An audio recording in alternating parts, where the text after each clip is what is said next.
ആകാശവാണി.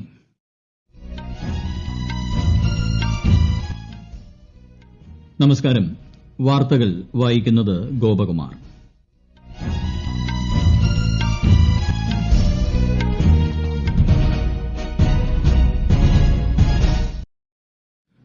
പ്രധാന വാർത്തകൾ. ഭൂമിക്കായി മനുഷ്യർക്ക് അത്ഭുതങ്ങൾ സൃഷ്ടിക്കാനാകുമെന്ന് പ്രധാനമന്ത്രി നരേന്ദ്രമോദി. നിർമ്മിത ബുദ്ധി സംബന്ധിച്ച വെർച്വൽ ഉച്ചകോടി റെയ്സ് 2020 പ്രധാനമന്ത്രി ഉദ്ഘാടനം ചെയ്തു. 42ാമത് ജിഎസ്ടി കൌൺസിൽ യോഗം കേന്ദ്ര ധനമന്ത്രി നിർമ്മല സീതാരാമന്റെ അധ്യക്ഷതയിൽ ചേർന്നു. ഇതുവരെ ശേഖരിച്ച 20,000 കോടി രൂപ ഇന്ന് രാത്രി തന്നെ വിതരണം ചെയ്യുമെന്ന് കേന്ദ്ര ധനമന്ത്രി. ഏത് ഏറ്റുമുട്ടലിനും ഇന്ത്യൻ വ്യോമസേന തയ്യാറാണെന്ന് air chief marshal RKS Bhadauria. Rafale യുദ്ധവിമാനങ്ങൾ സേനയുടെ ശക്തി വർദ്ധിപ്പിച്ചതായും വ്യോമസേനാ മേധാവി. കേരളത്തിൽ ഇന്ന് കോവിഡ് സ്ഥിരീകരിച്ചത് 5042 പേർക്ക്. രാജ്യത്ത് സ്കൂളുകൾ തുറക്കുന്നതിനുള്ള മാനദണ്ഡങ്ങൾ കേന്ദ്ര വിദ്യാഭ്യാസ മന്ത്രാലയം പുറത്തിറക്കി. പുൽവാമയിൽ ഭീകരാക്രമണം. 2 CRPF ജവാന്മാർക്ക് വീരമൃത്യു. വൈദ്യശാസ്ത്ര നൊബേൽ 3 പേർ പങ്കിട്ടു. പുരസ്കാരം ഹെപ്പറ്റൈറ്റിസ് സി വൈറസിനെ കണ്ടെത്തിയതിന്. വാർത്തകൾ വിശദമായി. മനുഷ്യർക്ക് ഭൂമിക്കായി അത്ഭുതങ്ങൾ സൃഷ്ടിക്കാനാകുമെന്ന് പ്രധാനമന്ത്രി നരേന്ദ്രമോദി. നിർമ്മിത ബുദ്ധി സംബന്ധിച്ച് സംഘടിപ്പിക്കുന്ന വെർച്വൽ ഉച്ചകോടി റെയ്സ് 2020 ഉദ്ഘാടനം ചെയ്യുകയായിരുന്നു അദ്ദേഹം. Artificial intelligence is a tribute to human intellectual power. The power to think enabled humans to make tools and technologies. Today, these tools and technologies have also acquired the power to learn and think. നിർമ്മിത ബുദ്ധി വികസിപ്പിക്കുന്നതിൽ India വലിയ മുന്നേറ്റമാണ് കാഴ്ചവയ്ക്കുന്നത്. Digital അടിസ്ഥാന സൌകര്യ വികസനം പ്രോത്സാഹിപ്പിക്കാൻ ദേശീയ വിദ്യാഭ്യാസ സാങ്കേതിക ഫോറം രൂപീകരിക്കും. നിർമ്മിത ബുദ്ധിയുടെ ശരിയായ ഉപയോഗം കൂട്ടായ ഉത്തരവാദിത്തമാണെന്ന് പ്രധാനമന്ത്രി പറഞ്ഞു. ഈ വർഷം ഏപ്രിലിൽ രാജ്യത്ത് ഉത്തരവാദിത്തമുള്ള നിർമ്മിത ബുദ്ധി യുവാക്കൾക്ക് എന്ന പരിപാടി ആരംഭിച്ചു. സ്കൂളുകളിൽ നിന്നുള്ള 11,000 വിദ്യാർത്ഥികൾ ഇതിന്റെ അടിസ്ഥാന കോഴ്സ് പൂർത്തിയാക്കി. ഇപ്പോൾ അവർ പ്രോജക്ടുകൾ നിർമ്മിക്കുകയാണെന്നും പ്രധാനമന്ത്രി പറഞ്ഞു. സാമൂഹിക ശാക്തീകരണത്തിന് ഉത്തരവാദിത്ത നിർമ്മിത ബുദ്ധി എന്ന ആശയം ആസ്പദമാക്കി കേന്ദ്ര ഇലക്ട്രോണിക്സ് IT മന്ത്രാലയവും നിതി ആയോഗും ചേർന്നാണ് റെയ്സ് 2020 സംഘടിപ്പിച്ചിരിക്കുന്നത്. നമ്മൾ ഈ ആശുപത്രികളും ഈ മാർക്കറ്റുകളും ആരംഭിക്കുമെന്ന് പരിപാടിയിൽ പങ്കെടുത്ത് കേന്ദ്രമന്ത്രി രവിശങ്കർ പ്രസാദ് പറഞ്ഞു. നിതി ആയോഗ് CEO അമിതാഭ് കാന്ത്, മുകേഷ് അംബാനി തുടങ്ങിയവരും വെർച്വൽ പരിപാടിയിൽ പങ്കെടുത്തു. വിദ്യാഭ്യാസം, ആരോഗ്യ സംരക്ഷണം, കൃഷി, സ്മാർട്ട് മൊബിലിറ്റി തുടങ്ങിയ മേഖലകളിലെ സാമൂഹിക പരിവർത്തനത്തിനും ശാക്തീകരണത്തിനും നിർമ്മിത ബുദ്ധി ഉപയോഗപ്പെടുത്തുന്നത് സംബന്ധിച്ച ആശയ കൈമാറ്റത്തിന് ഉച്ചകോടി വഴിയൊരുക്കും. ഈ മാസം 9 വരെയാണ് ഉച്ചകോടി സംഘടിപ്പിച്ചിരിക്കുന്നത്.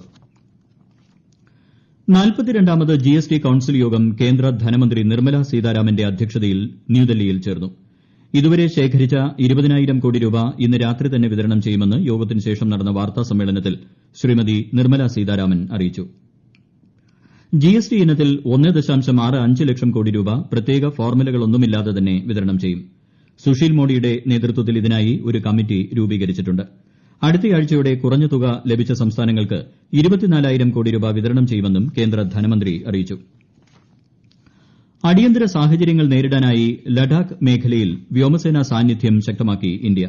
ലഡാക്കിലെ തന്ത്രപ്രധാനമായ മേഖലകളെല്ലാം സേനയെ വിന്യസിച്ചിട്ടുണ്ടെന്ന് വ്യോമസേനാ മേധാവി RKS ബദൌരിയ ന്യൂഡൽഹിയിൽ മാധ്യമപ്രവർത്തകരോട് പറഞ്ഞു. എതിരാളികളെ വിലകുറച്ച് കാണുന്നതിൽ അർത്ഥമില്ലെന്നും ഇന്ത്യൻ വ്യോമസേനയുടെ ശേഷി എതിരാളികളെ അത്ഭുതപ്പെടുത്തിയതായും അദ്ദേഹം പറഞ്ഞു. യുദ്ധം ഉൾപ്പെടെ ഏത് സാഹചര്യത്തെയും നേരിടാൻ വ്യോമസേന സജ്ജമാണെന്ന് വ്യോമസേനാ മേധാവി അറിയിച്ചു. സൂപ്പർസോണിക് മിസൈൽ സഹായത്തോടുകൂടി പ്രവർത്തിക്കുന്ന ടോർപിഡോ സംവിധാനം സ്മാർട്ട് ഇന്ത്യ വിജയകരമായി പരീക്ഷിച്ചു.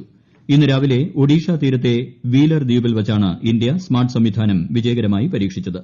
മിസൈലിന്റെ ഉയരപരിധി, പരമാവധി ദൂരം, കൃത്യസമയത്തുള്ള ടോർപിഡോയുടെ വിക്ഷേപണം തുടങ്ങിയ പരീക്ഷണ ലക്ഷ്യങ്ങളെല്ലാം തന്നെ ഇന്ന് നേടാനായി. ജമ്മു കാശ്മീരിലെ പുൽവാമയിലുണ്ടായ ഭീകരാക്രമണത്തിൽ 2 CRPF ജവാന്മാർക്ക് വീരമൃത്യു. 3 ജവാന്മാർക്ക് പരിക്കേറ്റു. റോഡ് പരിശോധനാ ഡ്യൂട്ടിയിലുണ്ടായിരുന്ന CRPF ജവാന്മാർക്ക് നേരെയാണ് ആക്രമണമുണ്ടായത്. തെക്കൻ കാശ്മീരിലെ പുൽവാമ ജില്ലയിൽ പാമ്പോർ ബൈപ്പാസിന് സമീപത്ത് ഉച്ചയോടെയാണ് ആക്രമണമുണ്ടായത്. പ്രദേശത്ത് തെരച്ചിൽ തുടരുകയാണ്. 2 കോടി രൂപ വരെയുള്ള വായ്പകളുടെ മൊറട്ടോറിയം കാലാവധിയിലെ കൂട്ടുപലിശ വേണ്ടെന്ന് വയ്ക്കുന്നത് സംബന്ധിച്ച വിഷയത്തിൽ അധിക സത്യവാങ്മൂലം സമർപ്പിക്കാൻ സുപ്രീംകോടതി റിസർവ് ബാങ്കിനും കേന്ദ്ര സർക്കാരിനും ഒരാഴ്ചത്തെ സമയം അനുവദിച്ചു. കേസ് ഈ മാസം 13-ന് വീണ്ടും പരിഗണിക്കും. വിഷയത്തിൽ കേന്ദ്ര നിർദ്ദേശത്തോടുള്ള നിലപാട് അറിയിക്കാൻ ഇന്ത്യൻ ബാങ്ക്സ് അസോസിയേഷനോട് സുപ്രീംകോടതി ആവശ്യപ്പെട്ടു. ഈ വർഷത്തെ ജെഇഇ അഡ്വാൻസ് പരീക്ഷകളുടെ ഫലം ഐഐടി ഡൽഹി പ്രസിദ്ധീകരിച്ചു.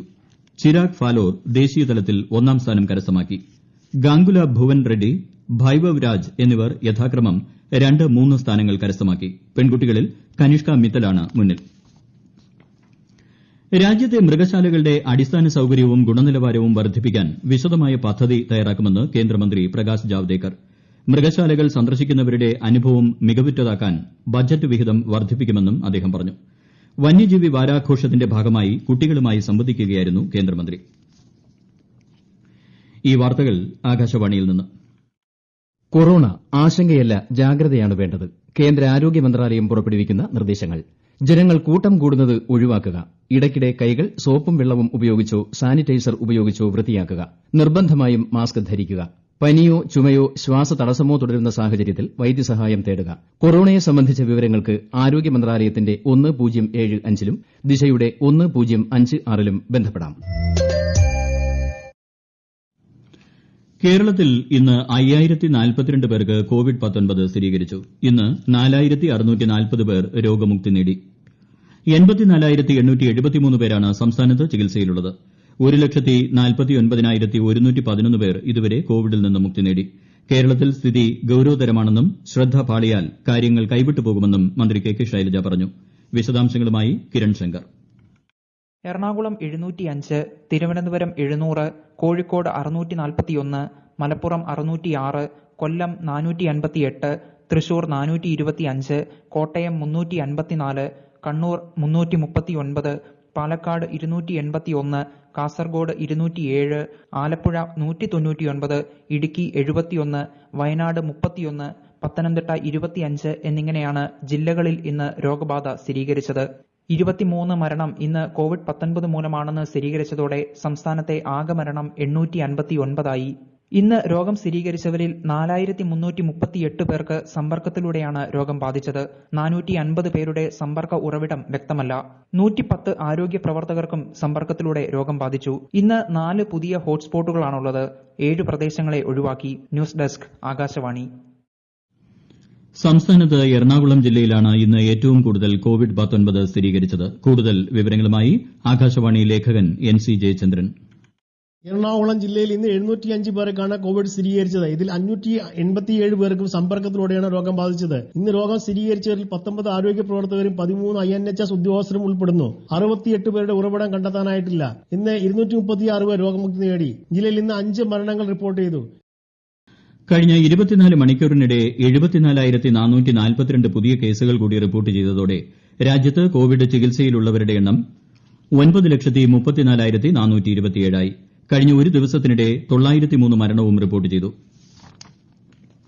രാജ്യത്ത് ഈ മാസം 15 മുതൽ ഘട്ടം ഘട്ടമായി സ്കൂളുകൾ തുറക്കുന്നതിനുള്ള മാനദണ്ഡങ്ങൾ കേന്ദ്ര വിദ്യാഭ്യാസ മന്ത്രാലയം പുറത്തിറക്കി. ശാരീരിക സാമൂഹിക അകലം പാലിച്ച് പഠനം നടത്തുന്നതിനും ആരോഗ്യം, വൃത്തി, സുരക്ഷ എന്നിവ ഉറപ്പാക്കുന്നതിനുമുള്ള പ്രവർത്തന മാതൃക സംസ്ഥാനങ്ങളും കേന്ദ്രഭരണ പ്രദേശങ്ങളുമാണ് തയ്യാറാക്കേണ്ടത്. ലോകത്ത് കോവിഡ് ബാധിച്ചവരുടെ എണ്ണം 3,54,00,000 കടന്നു. 10,42,000 ആളുകൾ രോഗം ബാധിച്ച് മരിച്ചു.